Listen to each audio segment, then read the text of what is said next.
अस्सलामुअलैकुम, मेरा नाम है मोहम्मद अरमान असलम। हमारी इस वीडियो का टॉपिक होने वाला है फैज़ अहमद फैज़। फैज़ अहमद फैज़ एक पाकिस्तान के बहुत मशहूर शायर थे जो कि पाकिस्तान बनने से पहले सन 1911 में ब्रिटिश इंडिया में पैदा हुए। उसके बाद उनका इंतकाल हुआ पाकिस्तान बनने के बाद सन 1984 में।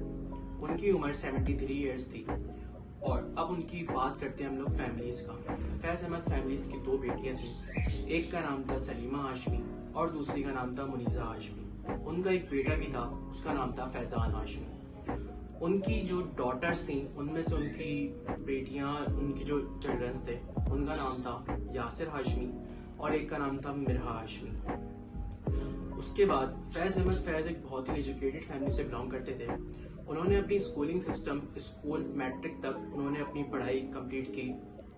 स्कॉट मिशन हाई स्कूल से कंप्लीट की उन्होंने अपनी पढ़ाई। उसके बाद उन्होंने अपनी ग्रेजुएशन जो कंप्लीट की वो कंप्लीट की मरी कॉलेज ऑफ इंस्टीट्यूट से उन्होंने अपनी ग्रेजुएशन कंप्लीट की। उसके बाद वो फर्दर स्टडीज के लिए उन्होंने गवर्नमेंट ऑफ लाहौर से पढ़ा। उनका जो इंटरेस्ट था वो बेसिकली उर्दू लिटरेचर की तरफ बहुत ज़्यादा रागिब हुआ, इंटरेस्ट डेवलप हुआ।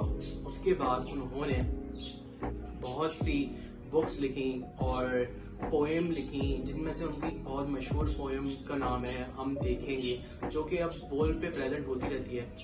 फैज़ अहमद फैज़ ने जो बुक्स लिखी थी उनकी फेमस बुक्स का मैं आपको नाम बताना चाहूँगा।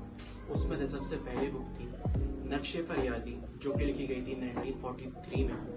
उसके बाद उनकी जो दूसरी बुक थी उसका नाम था दस्ते सबा, जो कि लिखी गई थी 1952 में। उसके बाद उनकी तीसरी फेमस बुक जिसका नाम था जिंदान नामा, वो लिखी गई थी 1956 में। बेसिकली उनका जो इम्पैक्ट था, जो वो बताना चाहते थे अपनी पोइट्री और बुक्स के जरिए, वो ये बताना चाहते थे कि पाकिस्तान के अंदर कैसे रेगुलेशन लाना है, कैसे ह्यूमनिज्म को कैटर करना है। और उनका जो पोइट्री का एक एक्सपेक्ट था वो बेसिकली डीप इन्वॉल्व थे वो एक फिलोसफिकल थॉट में। और उनका जो पर्सपेक्टिव था वो था कि इंडिपेंडेंस को आगे कैसे लेके जाना है। कि वो वॉर का किरदार अदा करते थे, एक जो हमारी यूथ के अंदर वो एक जोश का जज्बे का किरदार अदा करते थे वो अपने शायरी के और पोइट के जरिए। ये था उनका इम्पैक्ट। और वो एक बहुत फेमस पोइट के साथ साथ वो एक बहुत बड़े यूथ आइकन भी थे और उनका पॉलिटिकल एक्सपेक्ट भी बहुत ज़्यादा था। उन्होंने पाकिस्तान के इंडिपेंडेंस में बहुत अहम किरदार अदा किया है। वो ब्रिटिश कॉलोनियल के दौर से बहुत ज़्यादा पाकिस्तान के लिए अपनी एफर्ट्स शो करते थे और फर्दर उनके लिए बहुत सारी कोशिशें करते थे ताकि पाकिस्तान एक अलग मुल्क बन जाए और वो ब्रिटिश कॉलोनियल के दौर से वो सेपरेशन हो जाए पाकिस्तान की। इसमें फैज़ अहमद फैज़ का बहुत अहम किरदार। इस वीडियो का इख्तिताम मैं उनके मशहूर अशार से करना चाहूँगा।